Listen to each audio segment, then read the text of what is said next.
Guys, अस्सलाम वालेकुम। कैसे हैं आप लोग? आई होप आप लोग बिल्कुल ठीक होंगे। मैं भी बिल्कुल ठीक हूँ क्योंकि आप लोग मेरे लिए हमेशा दुआ करते रहते हैं, इतना प्यार देते रहते हैं, तो इसलिए मैं भी बिल्कुल ठीक हूँ। अच्छा जी, आज हम डिस्कस करने वाले हैं क्लासिफिकेशन ऑफ एपिथेलियल टिश्यूज़ के बारे में। इससे पहले हम फंक्शन, इसकी क्लासिफिकेशन एक्चुअली हुई भी किस तरह से, इसकी बेसिक डिस्कस कर चुके हैं, इसका स्ट्रक्चर डिस्कस कर चुके हैं, एपिथेलियल टिश्यूज़ क्या होते हैं, टिश्यूज़ एक्चुअली क्या होते हैं, एवरीथिंग हम इससे रिलेटेड डिस्कस कर चुके हैं। तो अगर आप लोगों ने इनसे रिलेटेड कोई भी इन्फॉर्मेशन चाहिए और अगर आप मेरे चैनल पर न्यू हो तो पहले तो चैनल को सब्सक्राइब कर लें, और अगर आपको इन सारी चीज़ों से रिलेटेड कोई भी इन्फॉर्मेशन चाहिए तो आप प्लेलिस्ट पे जाके चेक कर लीजिए, आपको कंप्लीट इन्फॉर्मेशन मिल जाएगी। अच्छा जी, अगर आपको किसी भी मतलब डिपार्टमेंट से रिलेटेड, किसी फील्ड से रिलेटेड इन्फॉर्मेशन चाहिए, कैरियर काउंसलिंग चाहिए, तो फिर उसकी भी वीडियोस आपको मेरे चैनल पर मिल जाएंगी, आप लोग उनको भी चेकआउट कर सकते हैं। रिसेंटली मैंने इंटेलिजेंस ब्यूरो पे जो है वो वीडियो अपलोड की है, उसके कैरियर के बारे में, उसके स्कोप के बारे में, उसकी कंप्लीट इन्फॉर्मेशन के बारे में कि इंटेलिजेंस ब्यूरो में आप किस तरह से आ सकते हैं, किस तरह स्कोप बना सकते हैं। अगर आपको उसकी इन्फॉर्मेशन चाहिए तो, या फिर आप में इसके किसी रिलेटिव को चाहिए, तो फिर आप वो वीडियो चेक कर लें। बिना टाइम वेस्ट किए वीडियो को स्टार्ट करते हैं। सो क्लासिफिकेशन ऑफ एपिथेलियल टिश्यूज़। मैंने आपको बताया था कि जो एपिथेलियल टिश्यूज़ होते हैं, ठीक है, उनको हमने क्लासिफाई किया है दो कैटेगरीज़ के अंदर। एक सिंपल वाले हमारे पास एपिथेलियल टिश्यूज़ हैं, दूसरे हमारे पास जो हैं वो स्ट्रेटिफाइड एपिथेलियल टिश्यूज़ है। जो सिंपल एपिथेलियल टिश्यूज़ हैं उनको हमने फर्दर 3 टाइप्स में डिवाइड किया है। एक है स्क्वैमस, एक है कुबाइडल, एक है कॉलमनर। ठीक है, जैसे कि आप यहाँ पर देख भी सकते हैं, एक है हमारे पास स्क्वैमस, एक है कुबाइडल और एक है कॉलमनर। ठीक है, इनके नाम से ही पता चल रहा है कि जो स्क्वैमस है वो किस तरह का है, हमें नाम से ही पता चल रहा है कि जो कुबाइडल है वो किस तरह का है, हमें नाम से ही पता चल रहा है कि कॉलमनर मतलब क्या। कॉलमनर मतलब कॉलम से बना हुआ, कुबाइडल मतलब क्यूब्स की तरह, मतलब उसकी लेंथ और विड्थ एक जितनी होगी वो क्यूब की तरह बना हुआ होगा। स्क्वैमस मतलब होता है चिपटा, मतलब फ्लैट, मतलब थिन। ठीक है, अब हम आ जाते हैं सिंपल स्क्वैमस पर। सबसे पहले हमारे पास जो टाइप थी, जो कि हमने क्लासिफिकेशन में पढ़ी थी, बहुत डिटेल में इनको समझा चुकी हूँ, इनके नेम्स को। अगर आपने वो वीडियो देखनी है तो आप देख लें, अगर आपको पता है इसकी इन्फॉर्मेशन है तो फिर मैं डायरेक्ट इनके डिटेल्स पे आ जाती हूँ, क्योंकि आज हम थोड़ा डिटेल डिस्कस करने वाले हैं। पिछली वीडियो कोई मैं रिपीट नहीं करूँगी। ठीक है जी, अब है सिंपल स्क्वैमस। सिंपल स्क्वैमस मतलब वो सिंपल मतलब सिंगल लेयर ऑफ सेल वाली हमारे पास एपिथेलियल टिश्यूज़ होंगे। स्क्वैमस मतलब उसके जो सेल्स होंगे वो स्क्वैमस होंगे, मतलब वो थिन और फ्लैट होंगे। और single layer of fat cells होंगे हमारे पास। ठीक है, यहाँ पे ये इनका काम क्या होगा, इनका काम होगा, अच्छा जी, ये फैट सेल्स नहीं है, these are actually flat cells. ठीक है, इसको मैं एल कर देती हूँ। फ्लैट सेल्स मतलब सिंगल लेयर होगी फ्लैट सेल्स की। अच्छा जी, अब ये मौजूद कहाँ होते हैं, इंपॉर्टेंट जो चीज़ हमने यहाँ पे डिस्कस करनी है वो ये है कि मौजूद कहाँ होते हैं। तो ये मौजूद होते हैं हमारे पास हार्ट में। हार्ट की जो लाइनिंग होती है, जो कि एंडोकार्डियम कहलाती है, उसकी इनसाइड कवरिंग जो होती है वो सिंपल स्क्वैमस एपिथेलियल टिश्यूज से मिलकर बनी हुई होती है। ब्लड वेसल्स होते हैं। ठीक है, फॉर एग्जाम्पल एक हमारे पास क्या है, ब्लड वेसल है। ठीक है, तो ये उसकी जो इंटरनल वाली जो साइड होती है उसको लाइन करने का काम होता है सिंपल स्क्वैमस एपिथेलियल टिश्यूज़ का। इस तरह से जो कलेक्टिंग डक्ट होते हैं हमारे पास नेफ्रॉन के, उनको भी जो होता है वो कौन कर रहा होता है लाइनिंग, उनको भी simple squamous epithelial tissues provide कर रहे होते हैं। लिम्फ वेसल्स जो कि एंडोथीलियम होती है, ठीक है, उस मतलब एंडोथीलियम की एक वॉल है लिम्फ वेसल्स की, उनकी भी कवरिंग यही प्रोवाइड कर रहे हैं। और लाइनिंग ऑफ एल्वियोलाई, इनकी भी जो लाइनिंग है वो कौन कौन हमारे पास बना रहा है, सिंपल स्क्वैमस एपिथेलियल टिश्यू। तो आपने ये चीज़ याद रखनी है कि जो सिंपल स्क्वैमस एपिथेलियम टिश्यूज़ हैं वो क्या क्या चीज़ें बना रहे होते हैं हमारी बॉडी के अंदर। कलेक्टिंग डक्ट ऑफ नेफ्रॉन के इनसाइड द वॉल जो होती है उसको बना रहे होते हैं, लाइनिंग प्रोवाइड करते हैं। इसी तरह से अल्वियोलाई की लाइंस को, इसकी तरह से लिम्फ वेसल्स की जो एंडोथीलियम होती है उसकी लाइनिंग करते हैं, ब्लड वेसल्स की लाइनिंग, और फिर हार्ट को भी लाइनिंग प्रोवाइड करते हैं। कहाँ पर प्रोवाइड करते हैं, एंडोकार्डियम में प्रोवाइड करते हैं। ये देखिए, ये फ्लैट सेल्स हैं हमारे पास, ये इनका न्यूक्लियस है और ये जो है वो बेसमेंट मेम्ब्रेन है।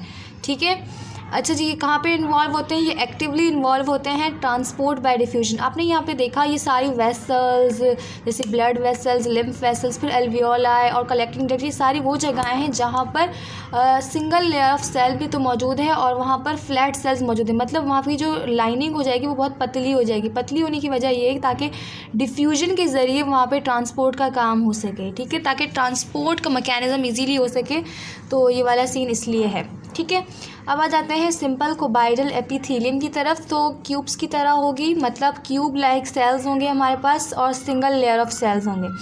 पाए कहाँ पे जाएंगे, फाउंड कहाँ पे होंगे, क्योंकि एमसीक्यूज मोस्टली यहाँ से बनते हैं, तो ये आपने याद रखनी है कि किडनी की जो ट्यूब्यूल्स होती हैं, आपको पता है जो किडनी होती है जो नेफ्रॉन से मिलकर बनी हुई होती है, तो हर नेफ्रॉन के पार्ट्स होते हैं। तो हमारे पास ट्यूब्यूल्स किडनी के नेफ्रॉन की 2 ट्यूब्यूल्स होती हैं, एक होती है प्रॉक्सिमल कॉन्वोलेटेड ट्यूब्यूल, दूसरी होती है डिस्टल कॉन्वोलेटेड ट्यूब्यूल। तो जो ट्यूब्यूल्स हैं proximal convoluted tubule and distal convoluted tubule, उन दोनों के अंदर हमारे पास क्या पाए जाते हैं, सिंपल कोबाइडल एपिथेलियम सेल्स पाए जाते हैं। और इसी तरह से जो कलेक्टिंग डक्ट वाला किडनी का पार्ट होता है, नेफ्रॉन का पार्ट होता है, वहाँ पर सिंपल स्क्वैमस एपिथेलियल टिश्यूज़ पाए जाते हैं। और कुछ ग्लैंड्स होते हैं जैसे कि थायराइड ग्लैंड वगैरह, वहाँ पर भी ये cube like cells simple cuboidal epithelial tissues पाए जाते हैं। ये देखिए ये क्यूब की तरह है, ये इनकी न्यूक्लियस है और ये नीचे वाली बेसमेंट मेम्ब्रेन है। अच्छा जी, इनका काम है कि ये सिक्रेशन एंड एब्जॉर्प्शन में कोई भी चीज़ सिक्रेट करनी है, म्यूकस को सिक्रेट करना है, ठीक है, फॉर एग्जांपल या कोई भी चीज़ को सिक्रेट करना है तो फिर वहाँ पर इनका काम होगा, सिक्रेशन में इन्वॉल्व होंगे। कोई भी चीज़ एब्जॉर्ब करनी है, जब्स कर लेनी है, तो उसमें भी काम क्या होगा, सिंपल कोबाइडल एपिथेलियम का काम होता है। सिंपल कॉलमनर एपिथेलियम का अगर मैं बात करूं तो ये भी सिंगल लेयर ऑफ सेल्स होते हैं, रेक्टेंगुलर सेल्स होते हैं, मतलब कि इनकी जो विड्थ होती है वो कम होती है और जो इनकी लेंथ होती है वो ज़्यादा होती है, ठीक है, मींस कॉलम लाइक ये सेल्स होते हैं। कॉलमनर वर्ड ही कॉलम से निकला है। यहाँ पे हमारी जो डाइजेस्टिव ट्रैक होता है उनको लाइनिंग प्रोवाइड करते हैं। ब्रोंकाई मतलब अपर रेस्पिरेटरी ट्रैक, वहाँ पर यूट्राइन ट्यूब्स मतलब फैलोपियन ट्यूब जो कि फीमेल रिप्रोडक्टिव सिस्टम का पार्ट है, वहाँ पर भी सिंपल कॉलमनर एपिथेलियम टिश्यूज़ पाए जाते हैं। और यूट्रस में भी इनका काम भी क्या है कि ये क्या करते हैं, एब्जॉर्ब करते हैं और सीक्रेट करते हैं, किसको, म्यूकस को और एंजाइम्स को, ठीक है।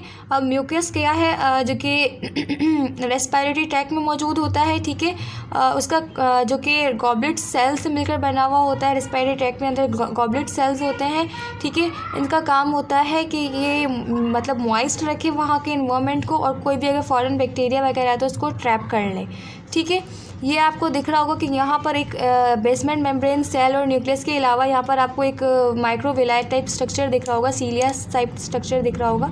ये सिर्फ कॉलमनर सेल्स के अंदर ही पाया जाता है। तो ये माइक्रोविलाई या सीलिया मौजूद हो सकते हैं, किस लिए होते हैं, फॉर बेटर एब्जॉर्प्शन, ताकि कोई भी चीज़ को अगर एब्जॉर्ब करना है, क्योंकि ये काम कर रहे हैं ना एब्जॉर्प्शन का, तो वो ज़्यादा से ज़्यादा एब्जॉर्ब कर सके, उसका सरफेस एरिया इंक्रीज़ कर सके। जैसे कि अगर कोई कपड़ा है, आप उस कपड़े से किसी चीज़ को पोंछोगे, कहीं कोई चीज़ गीली है तो फिर वो कम मतलब आप पोंछ सकते हो।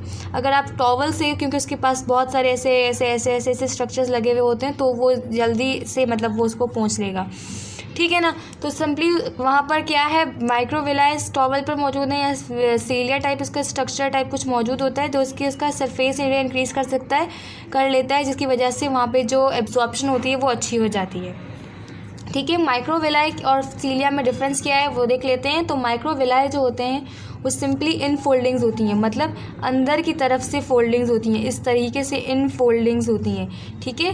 और ये कहाँ पर होती हैं, डाइजेस्टिव ट्रैक में होती हैं, ठीक है। और इनका काम होता है एब्जॉर्ब करने का।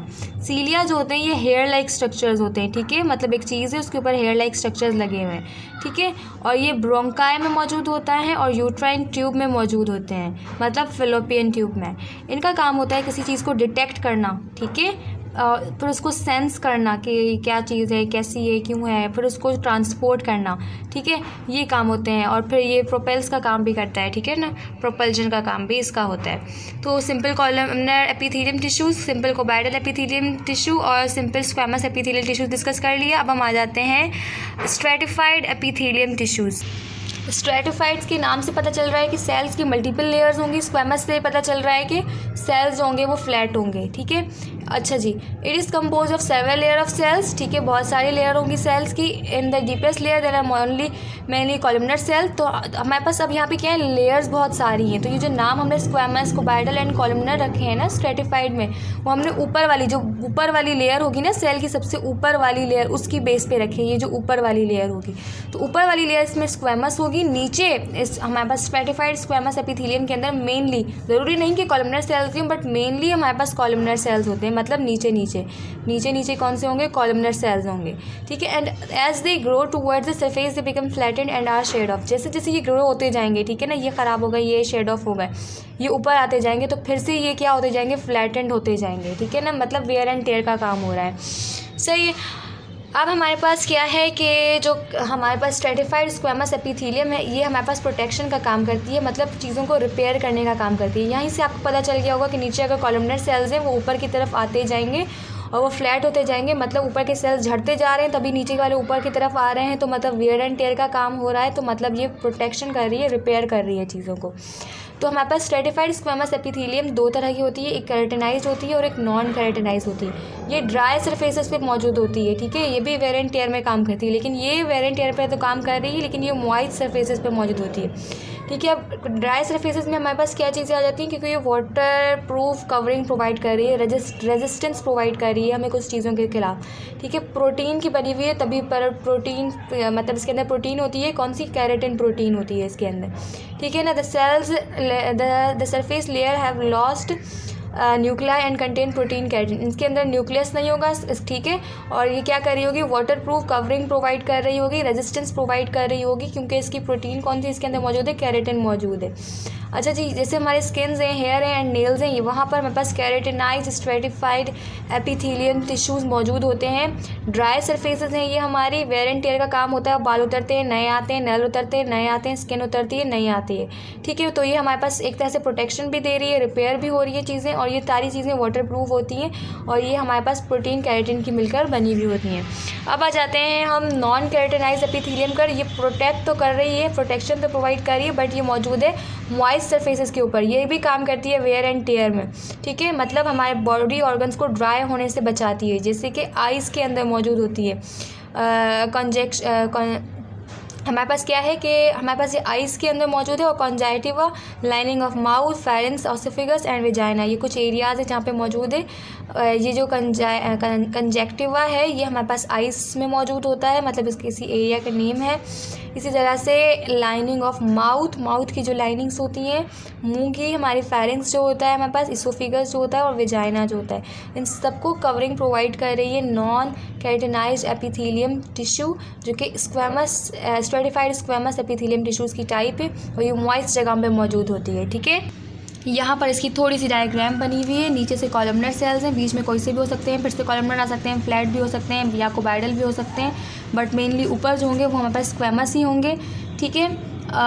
उसके बाद है कि स्ट्रेटिफाइड कोबाइडल एपिथेलियल टिश्यूज़, हमारे पास जो कोबाइडल होंगे, मतलब इसकी जो ऊपर वाली लेयर होगी वो क्यूब लाइक होगी, नीचे कोई से भी हो सकते हैं, कॉलमनर हो सकते हैं, फ्लैट हो सकते हैं, मतलब स्क्वेमस हो सकते हैं, या फिर कोबाइडल ही हो सकते हैं, तो किसी भी तरह से हो सकते हैं। तो मेमोरी ग्लैंड्स के अंदर, मतलब ब्रेस्ट में मौजूद होते हैं स्ट्रेटिफाइड कोबाइडल एपिथेलियम टिश्यूज़, और स्वेट ग्लैंड्स के अंदर जहाँ से पसीना निकलता है उन ग्लैंड्स में, और सलाइवरी ग्लैंड्स के अंदर भी स्ट्रेटिफाइड कोबाइडल एपिथेलियल टिश्यूज़ मौजूद होते हैं। वहाँ पर इनका काम क्या होता है, इनका काम होता है कि ये प्रोटेक्शन प्रोवाइड करते हैं बहुत सारे डक्ट्स को, ठीक है, डक्ट जो होते हैं, और उसके अलावा ग्लैंड्स को, एंडोक्राइन ग्लैंड हो, एक्सोक्राइन ग्लैंड हो, वहाँ पर हमारे पास प्रोटेक्शन का काम कर रहे हैं। स्ट्रेटिफाइड है तो आप इसमें एक लाइन का इजाफा ये कर सकते हैं कि मल्टीपल लेयर ऑफ सेल्स से मिलकर बनी हुई होती है। कोबाइडल है तो इसका मतलब ये है कि नीचे कोई भी लेयर हो सकती है, बट उसकी जो ऊपर सरफेस वाली लेयर होगी वो हमेशा कोबाइडल होगी, मतलब क्यूब लाइक होगी, मतलब उसकी विड्थ और लेंथ एक जितनी होगी, सेंटर में न्यूक्लियस मौजूद होगा, ठीक है। अब है स्ट्रेटिफाइड कॉलमनर एपिथेलियल टिश्यूज़, मतलब इसमें मल्टीपल लेयर ऑफ सेल्स मौजूद होंगे, कॉलम्स की तरह ऊपर वाली जो लेयर होगी सेल्स की वो कॉलम्स की तरह होगी, मतलब उसकी विड्थ जो होगी वो इसकी लेंथ से कम होगी, ठीक है। और वहाँ पर क्या होंगे, न्यूक्लियस भी मौजूद होंगे, बेसमेंट मेम्ब्रेन मौजूद होगी, नीचे कोई सी भी लेयर सेल की मौजूद हो सकती है, कॉलमनर भी मौजूद हो सकती है, कोबाइडल भी मौजूद हो सकती है, स्क्वेमस भी मौजूद हो सकती है, ठीक है। ये कहाँ पे पाए जाते हैं, मेल यूरिथ्रा जो होता है, and lobar ducts of salivary gland के जो लोबर डक्ट्स होते हैं वहाँ पर भी मौजूद होते हैं। इनका काम भी प्रोटेक्शन करवाना और सीक्रेशन करवाना है, ठीक है। इसके अलावा हमारे पास ये हमने टाइप्स पढ़ी थी, यहाँ पर मैं आपको एक दो टाइप और पढ़ाती हूँ जो कि हमारे पास ट्रांजिशनल एपिथेलियम है, ये भी हमारे पास मौजूद होती है। अच्छा जी, ट्रांजिशनल एपिथेलियम ये हमारे पास स्ट्रेटिफाइड एपिथेलियम की ही एक टाइप है। इन तीनों टाइप्स के अलावा it is composed of several layer. Stratified epithelium की टाइप है, इसलिए ये सेवरल लेयर ऑफ सेल्स पर मौजूद है। पेयर शेप सेल्स होते हैं, ये आप देख रहे हैं ये कैसे पेयर की तरह मैंने बनाए हुए हैं। तो इस तरह से एक होते हैं।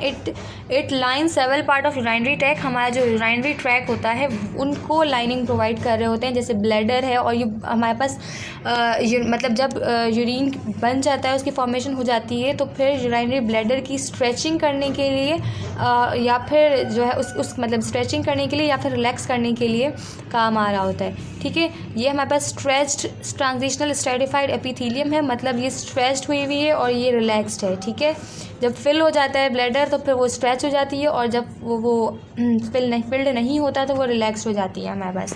ठीक है, इसी तरह से हमारे पास एक टाइप है जिसे कहते हैं pseudo columnar stratified epithelium. Pseudo का मतलब आपने पढ़ा होगा फॉल्स होता है। ठीक है, कॉलमनर मतलब इसमें सेल्स जो होंगे वो कॉलम्स वाले होंगे, मतलब उनकी जो विड्थ होगी वो कम होगी with respect to its length. Stratified मतलब मल्टीपल लेयर ऑफ सेल्स पर बने हुए होंगे, और एपिथेलियम टिश्यू मतलब होगी सिंपल।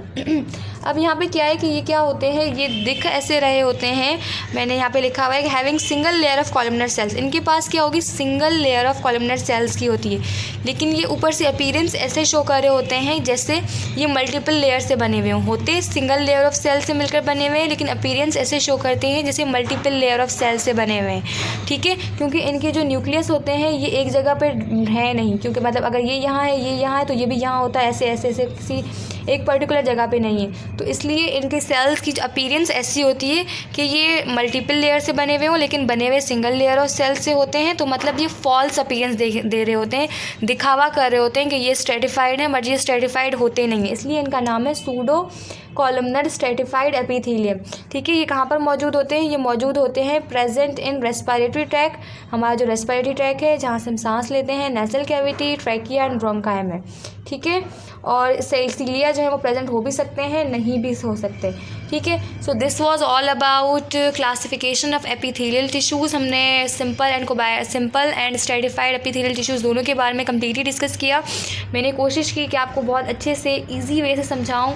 अगर कुछ प्रॉब्लम है, अभी भी कोई क्वेश्चन है, तो आप लोग मुझसे कर सकते हैं।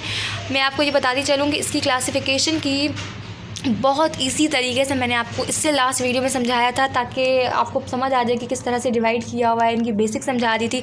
नेम्स पे बहुत डिटेल में मैंने कोशिश की थी आप लोगों को समझाऊं, वो वाली वीडियो ज़रूर देखिएगा, उसके बाद ये वीडियो देखिएगा तो आपको ज़्यादा क्लियरली समझ आएगा। अगर इसी से क्लियरली समझ आ गया है तो बस फिर आप बहुत होशियार, बहुत अच्छे बच्चे हैं।